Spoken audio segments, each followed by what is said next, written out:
Welcome, AKF. So glad to see everybody this morning.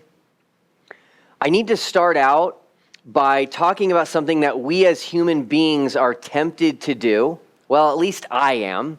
I can't speak for everyone else. But when we hear something or when we learn something new, we get this urge to share it with others, and that's fine. But then comes the temptation to not give credit to where you heard it from, to kind of, so that you get all the glory, so to speak, and so that people will be impressed with you because you're sharing it with them. So my goal, personally, is to avoid doing this and to always give credit where credit is due. And so at the outset here, I need to thank Brandon Robbins for bringing this to my attention. So Brandon, I am loving your material and I can't wait to learn more from you. So today, I am starting a new series that I am very excited about. And this is not going to be a traditional series, with consecutive messages each week. Rather, this is going to be a series that we add to from time to time, and we build upon it. And we will put these in a nice, neat playlist, growing playlist on YouTube. The series is called Within the Words. Within the Words. Now, I'm a sucker for some alliteration, but I also like the idea of looking into these words, within these words, to learn more about them. And so in these messages, we are going to take a deep look at specific words in the Bible. And each message will focus on a single word or a single phrase in the Bible that might be hard to understand. It might be one that's been mistranslated, or it might be one where the cultural significance has been lost just due to time and being in a different area of the world geographically. So for our first Within the Words sermon, we are going to look at a very famous story in the Bible. This story is in the New Testament, and it's actually mentioned in all four Gospels. Now, before we take a look at the four Gospel accounts, we need to talk about language. We need to talk about words. We need to talk about communication. Words have an incredible breadth of meaning. It's incredible. Words have such a wide range of meaning when you really stop and think about it. Take the word run. Can you please tell me, what does the word run mean? Well, if we ask Pat, he would tell us it means to use your legs to go faster than a walk in order to move long distances. And then he'd probably invite you to join him to run a marathon or a half marathon. If we ask Scott, since he has a new car, he would say that his new car runs way better than the truck did, although he still does miss his truck. If we ask women, they might tell us how much they hate it when they get a run in their nylon stockings and how they have to use clear nail polish to try to fix it. And if you ask people who like spicy food, they might tell you how their nose runs whenever they eat spicy food. Maybe you might ask a politician what he thinks the word run means, and he's going to tell you, I am about to run for office. Think I'm done? I can keep going. If you ask my family, they'll tell you that big ears run in our family. If you ask for directions, they might tell you that a certain road runs east to west. Call a plumber and he'll tell you, whatever you do, don't run the faucet until I get there to fix it. Ask the bartender and he's going to say, man, this guy at the end of the bar, he sure has run up a big tab tonight. Call the hotel, they'll tell you how much their rooms run each night. At work, they'll tell you, we need you to run so many copies of the agenda before the meeting. And of course, my wife and kids would tell you that I run our household. You see, I could keep going and going and going. A simple word like run has dozens of meanings and usages in English. So understanding the dictionary definition of the word run is not really going to be that helpful, is it? It's not. You're only going to understand what someone means when they use the word run by understanding the context in which they are using the word. That is the only way you are going to understand it. But let's take this a step further even. Let's go deeper than just acknowledging that a word can have various and multiple definitions. Sometimes a dictionary definition will not help you at all. Sometimes a dictionary will not help you whatsoever.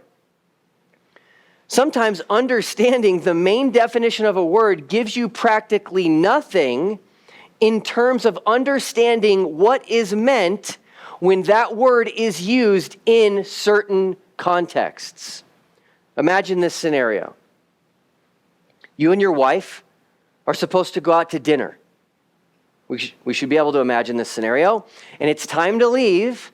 And so you tell her, honey, we really need to hit the road or we're going to be late. Well, she doesn't want to go. You've heard that, right? And so she responds with this. I don't know. I'm feeling under the weather. And besides, it's raining cats and dogs. Can we just stay in tonight? Now, we all know what that conversation means almost instantly, right? But imagine for a second someone who has never heard those phrases, never. What would they hear? What would they think is being communicated? Imagine trying to understand this foreign language, these phrases you've never heard of, by using a dictionary.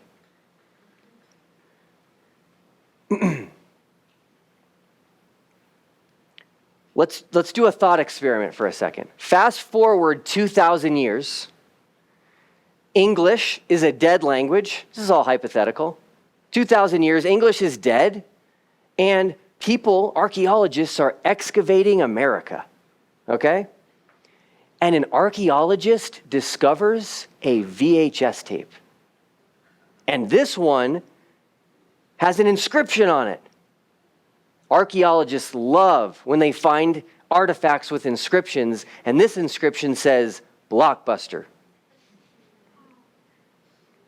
So he's got himself this inscription, Blockbuster. He doesn't know what that means yet. And he knows that he can actually, if he finds this old player, pop the VHS tape in, and he can actually watch a video. He can see it and hear it.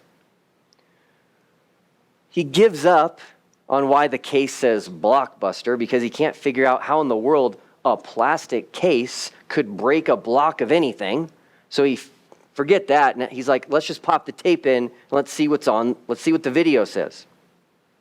And he sees the exact scene that I just laid out to you between a husband and a wife. He sees this guy telling his wife that they have to hit the road so they won't be late. And then she responds that she's under the weather and it's raining cats and dogs outside. Whew! Now what? Well, the experts say we got to go to the dictionary if we're going to figure out what all this stuff means. I mean, this is 2,000 years old and this language is dead.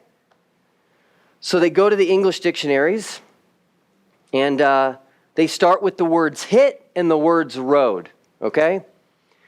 And they surmise that, people back then, they must have had to hit the road for some reason, probably with a hammer. That makes sense. We find hammers in these sites that we're excavating. And since the husband says that they have to hit the road in order to not be late, that's a clue.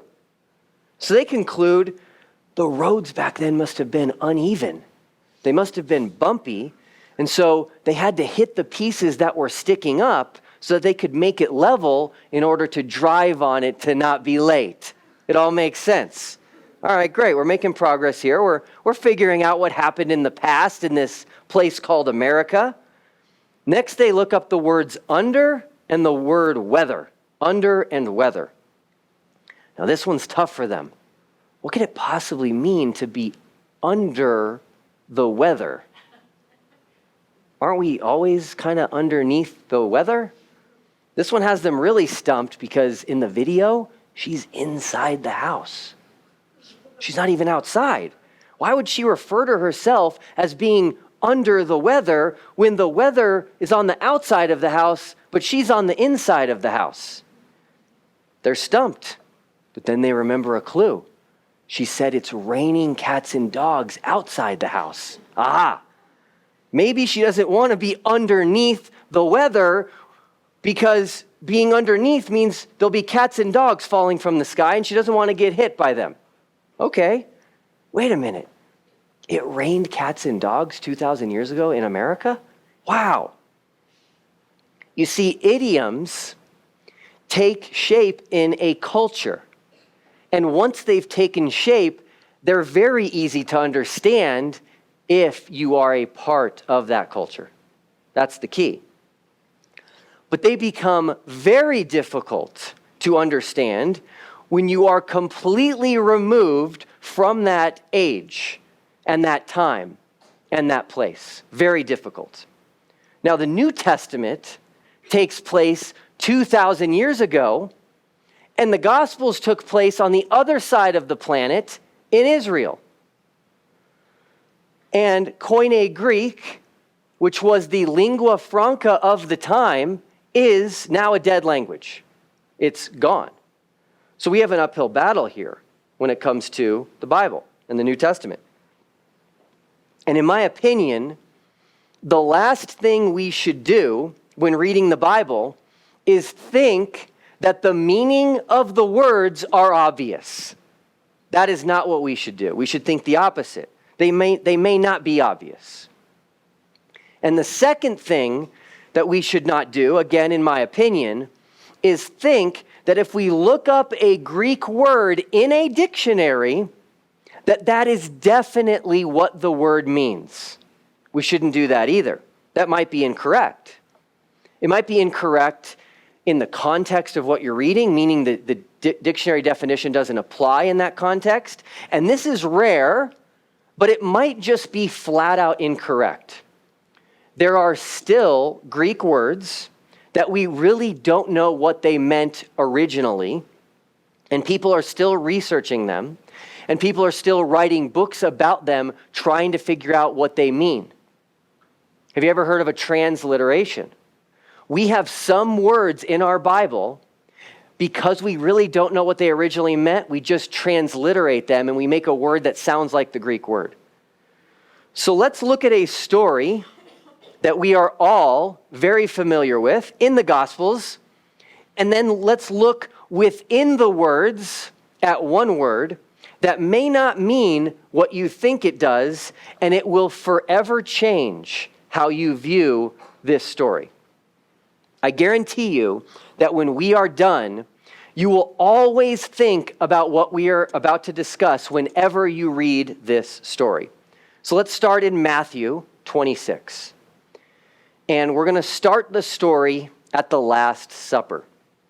Let's start reading in verse 26 for some context. So Matthew 26:26. And as they were eating, Jesus took bread, blessed and broke it, and gave it to the disciples and said, "Take, eat, this is my body." Then he took the cup and gave thanks, and gave it to them, saying, "Drink from it, all of you, for this is my blood of the new covenant, which is shed for many for the remission of sins. But I say to you, I will not drink of this fruit of the vine from now on until that day when I drink it new with you in my Father's kingdom." And when they had sung a hymn, they went out to the Mount of Olives. Then Jesus said to them, "All of you will be made to stumble because of me this night, For it is written, I will strike the shepherd, and the sheep of the flock will be scattered. But after I have been raised, I will go before you to Galilee." Peter answered and said to him, "Even if all are made to stumble because of you, I will never be made to stumble." Jesus said to him, "Assuredly, I say to you that this night, before the rooster crows, you will deny me 3 times. Peter said to him, "Even if I have to die with you, I will not deny you." And so said all the disciples. So let me bring your attention to a couple of things here. First, Jesus tells the apostles that all of them will stumble this night. All of them. It's not going to just be Peter. But Jesus knows this is going to be a rough night for all of them. Okay? And second, Peter, the overconfident one of the bunch, he decides to tell Jesus that even if all of his fellow disciples stumble, he won't. And so that arrogant response prompts Jesus to call him out and single him out. And Jesus tells Peter that he will deny him 3 times before the rooster crows. Let's go to Mark now. And since we have the context of the story, we're going to start in verse 27 of chapter 14. So Mark 14:27. Then Jesus said to them, "All of you will be made to stumble because of me this night, for it is written, I will strike the shepherd and the sheep will be scattered. But after I have been raised, I will go before you to Galilee." Peter said to him, "Even if all are made to stumble, yet I will not be." Jesus said to him, "Assuredly, I say to you that today, even this night, before the rooster crows twice, you will deny me 3 times." But he spoke more vehemently, "If I have to die with you, I will not deny you." And they all said likewise. Now, I'd like to point something else out to you, which is that the rest of the apostles had a very similar attitude as Peter. They followed his lead, if you will. Now, Matthew mentioned this too, but the other apostles joined in with Peter's overconfidence, and they did not believe Jesus that they would all stumble this night. Okay? Even claiming that they would die before denying Christ. And even though they all rejected Jesus' prediction that they would be made to stumble that night, we know they certainly all did stumble that night. And Peter is who we always talk about. Why? Because Jesus called him out specifically. That's why. That's why we always remember Peter. And since Jesus called out Peter specifically, we end up receiving details on Peter's failure that night. And again, they all failed, but we get details of Peter's failure. So let's go to Luke now. Remember, I said this is in all 4 Gospels. Luke chapter 22. Now, Luke gives us a very interesting and very important detail that we do not find in any of the other Gospel accounts. This detail is crucial if we want to fully understand what was going on with Peter and why Jesus was so confident that Peter would fail that night and what would happen to Peter that night. So starting in verse 31 of Luke 22, we read this. "And the Lord said, 'Simon, Simon, indeed Satan has asked for you, that he may sift you as wheat. But I have prayed for you, that your faith should not fail, and when you have returned to me, strengthen your brethren.' But he said to him, 'Lord, I am ready to go with you, both to prison and to death.' Then he said, 'I tell you, Peter, the rooster shall not crow this day before you will deny 3 times that you know me.'" So here we learn that Satan has specifically asked for Peter, and it sounds like Satan's permission was granted as Jesus says he prayed for Peter that his faith would not fail. Why pray for him if he hasn't granted permission to Satan? So once again, Peter communicates his overconfidence, claiming he would go to prison and even die for Jesus.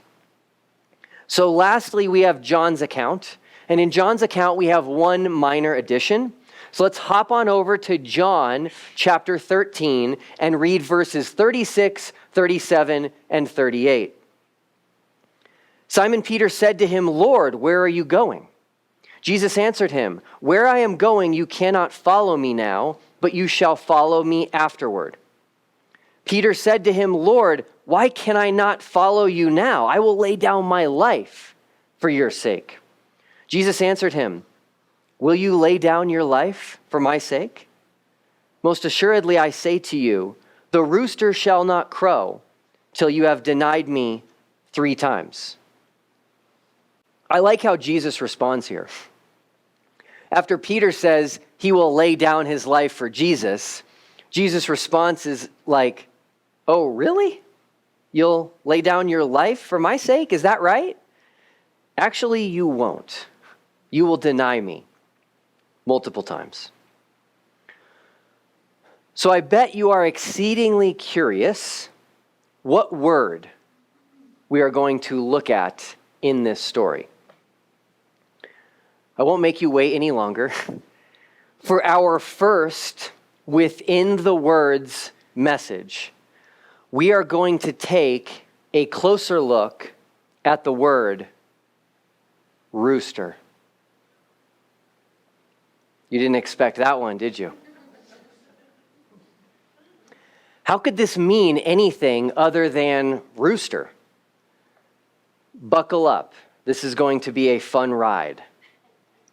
If you research the story of Jesus predicting the denials of Peter, so many topics come up. Just do a Google search, YouTube, whatever it is, you'll quickly find all these topics.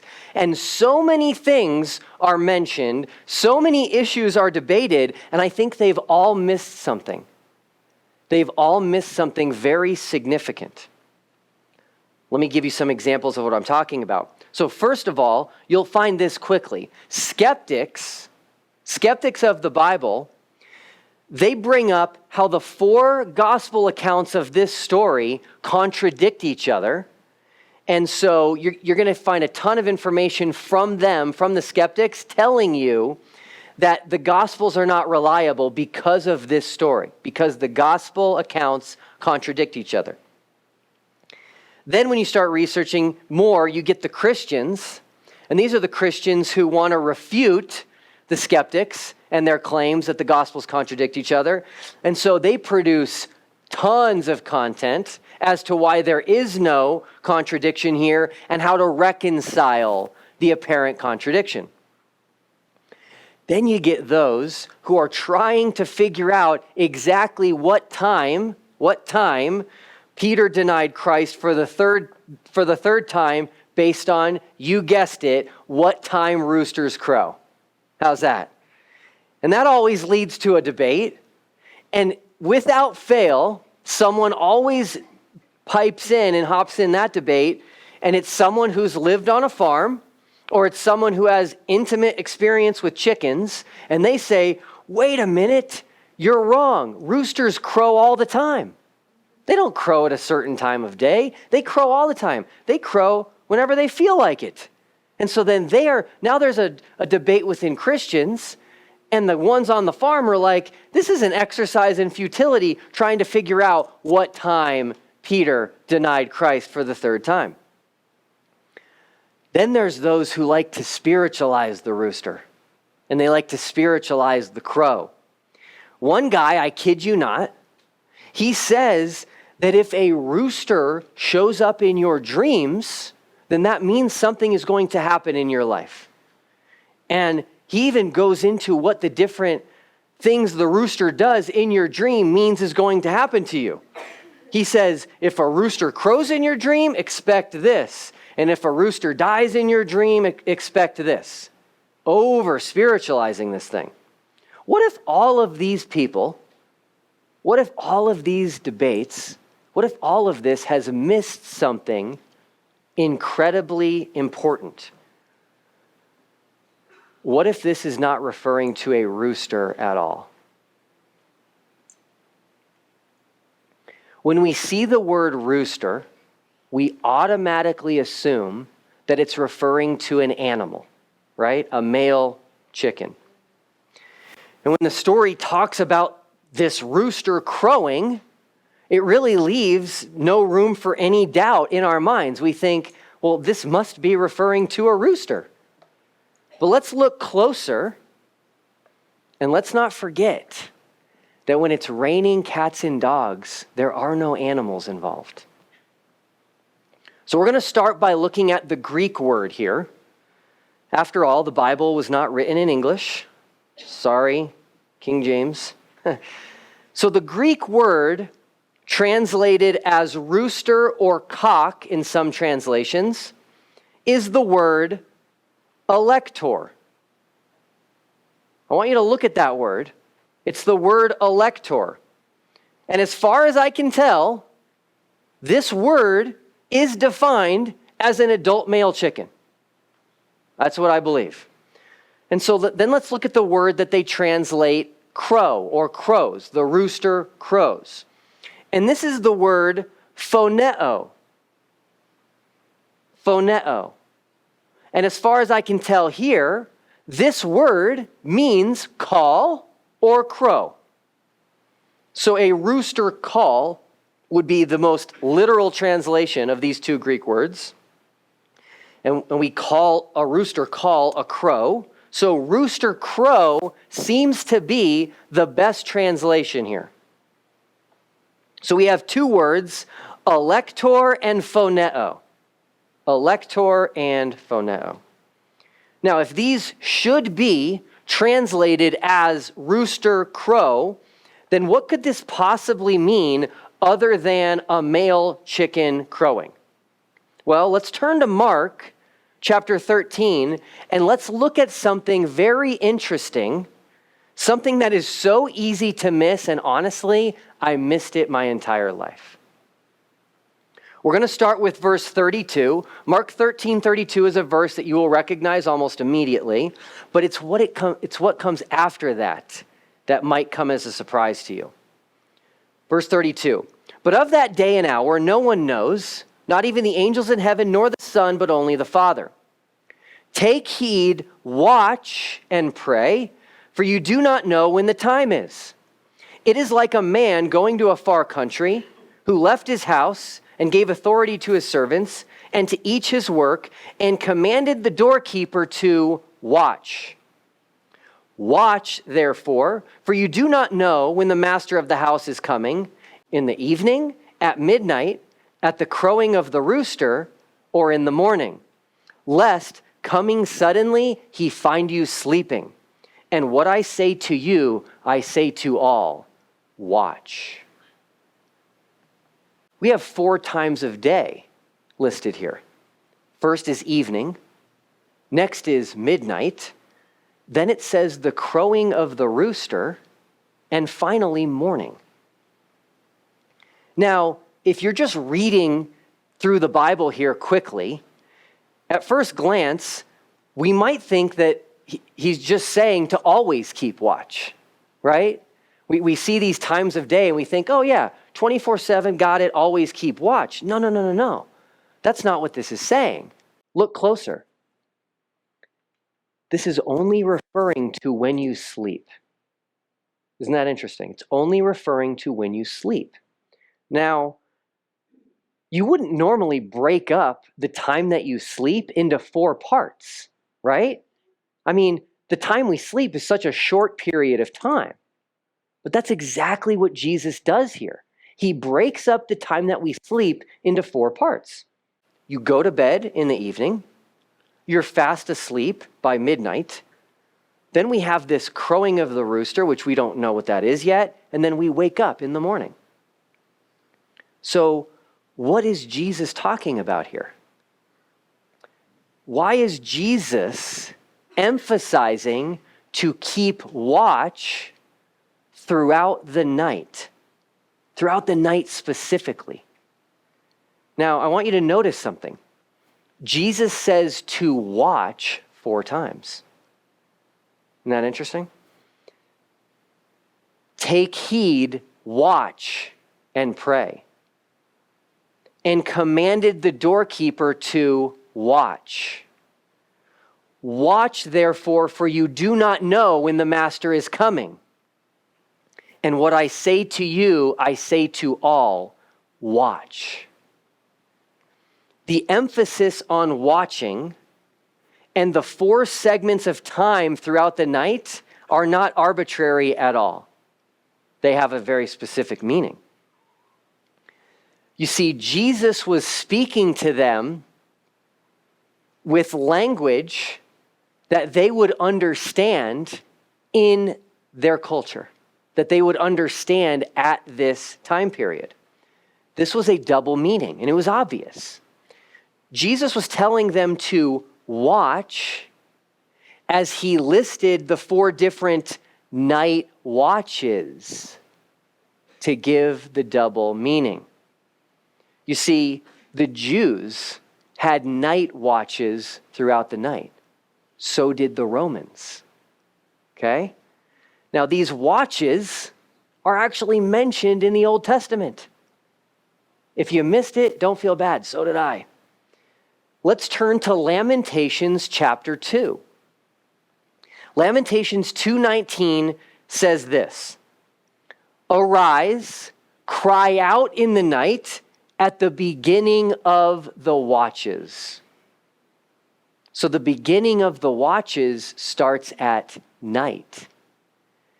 And you cry out. It might have been verbal, but it was most likely a trumpet or a shofar or something like that. And you cry out to alert everyone that the watch has taken their position. Now let's go to Judges chapter 7, also verse 19, where we read this. So Gideon and the 100 men who were with him came to the outpost of the camp at the beginning of the middle watch, just as they had posted the watch, and they blew the trumpets and broke the pitchers that were in their hands. Here we have a reference to the middle watch during the middle of the night. And instead of the sound of just one trumpet, which they probably were accustomed to, they instead heard the 300 trumpets of Gideon's army. Now you know why they did it at that time. And lastly, let's look at Exodus chapter 14. And in verse 24, we read this. Now it came to pass in the morning watch that the Lord looked down upon the army of the Egyptians through the pillar of fire and cloud, and he troubled the army of the Egyptians. Here's a reference to the morning watch, the final watch, as the night comes to an end. So the Jews had night watches, and the Romans had night watches as well. And I'm told that the Romans had 4 night watches throughout the night, which is why Jesus said in Mark chapter 13 to keep watch 4 times, for you do not know when the master of the house is coming. It could be in the evening, first watch, could be at midnight, second watch, could be at the crowing of the rooster, third watch, or the morning, fourth watch. So we can safely deduce that the Roman watches were 3 hours long each. Okay? So the first watch would be 6 to 9. We know that because the second watch is at midnight. So the second watch is 9 p.m. to midnight. The third watch is midnight to 3 a.m. And the fourth watch is 3 a.m. to 6 a.m.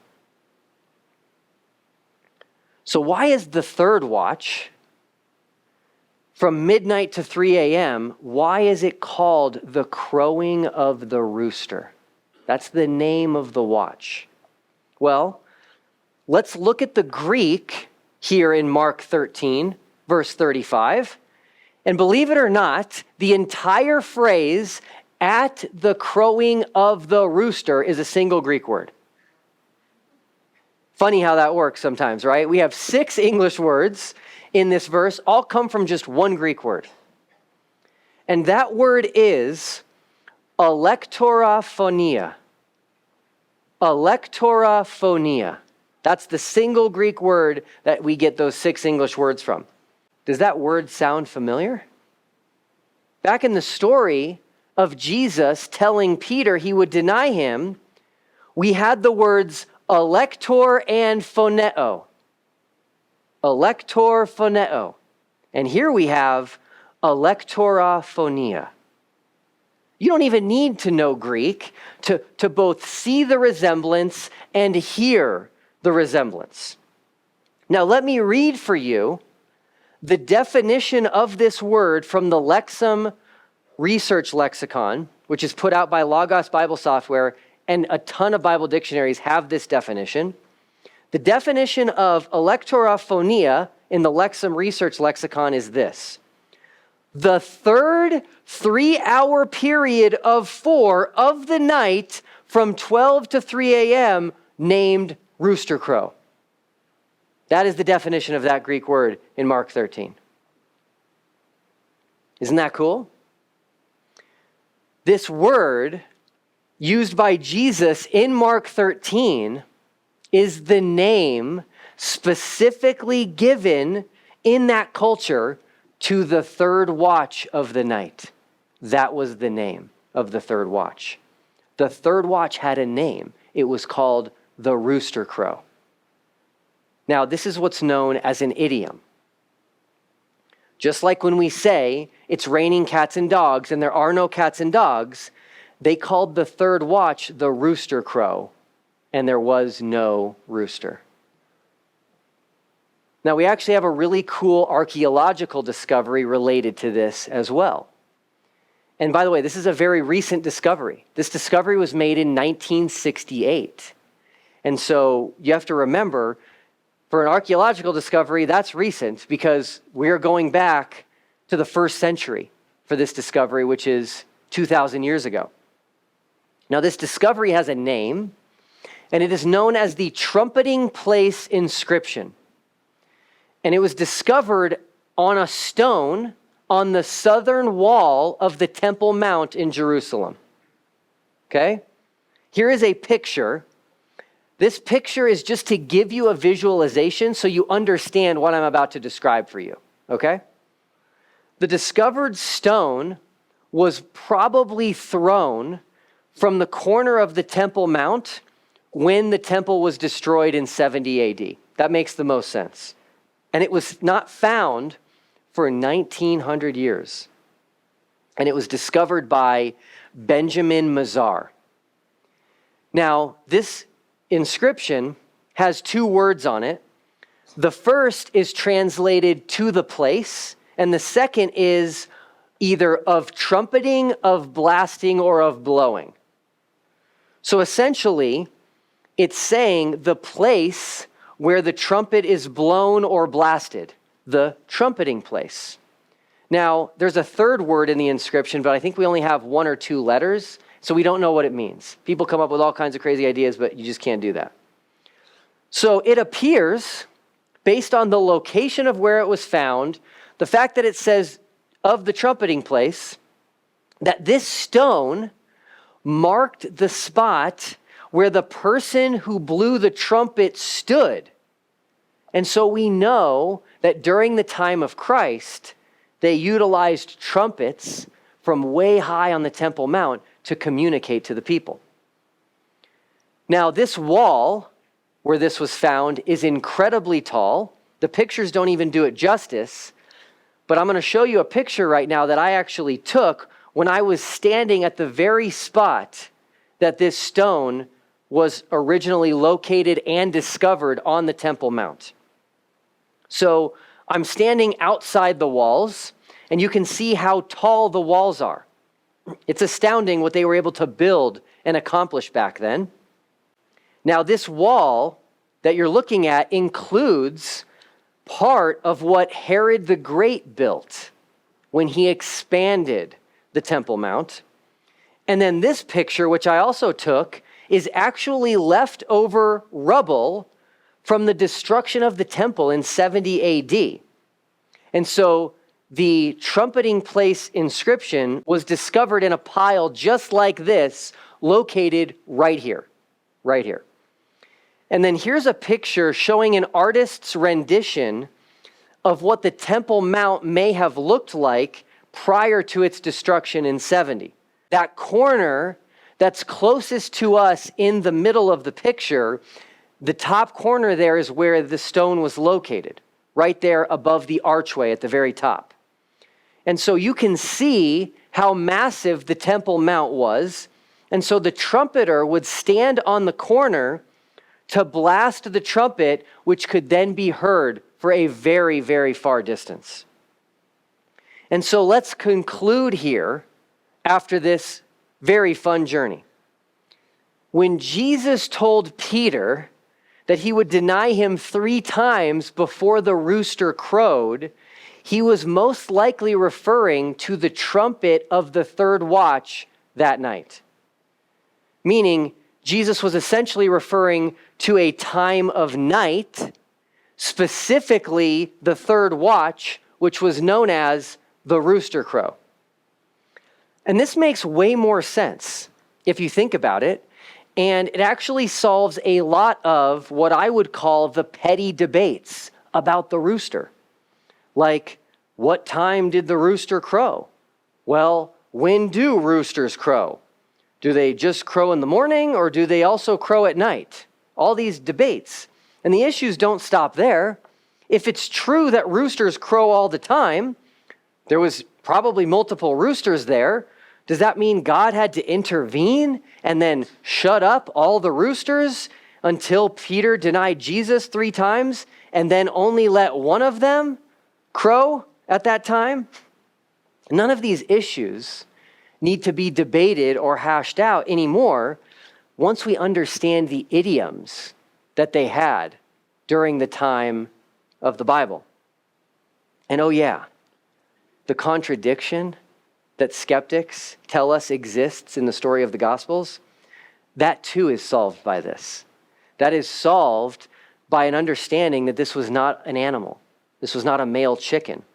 You see, Mark's account, which is where the problem comes into play, records Jesus as saying, before the rooster crows twice, you will deny me 3 times. That, by the way, that never made sense to me. How does that work exactly?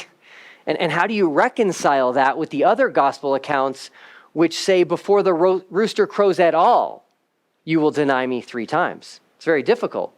Well, since this is referring to the third watch of the night and not an actual rooster, the problem is solved nicely.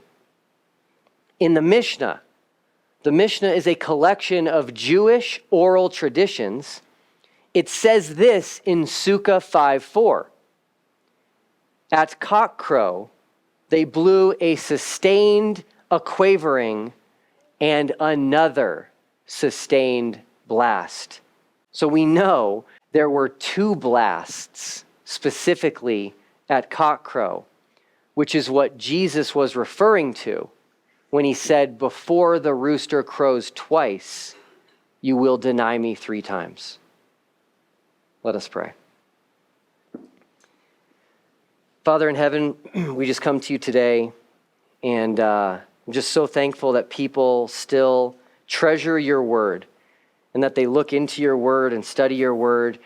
And I think today is a good reminder for all of us the importance of not only understanding your word, but the culture and the geography and the history behind what was going on at that time. It's very easy to misunderstand things and misinterpret things even today.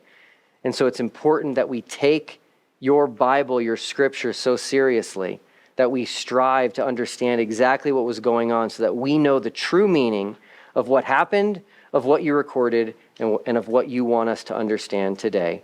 Pray this all in Jesus' name. Amen.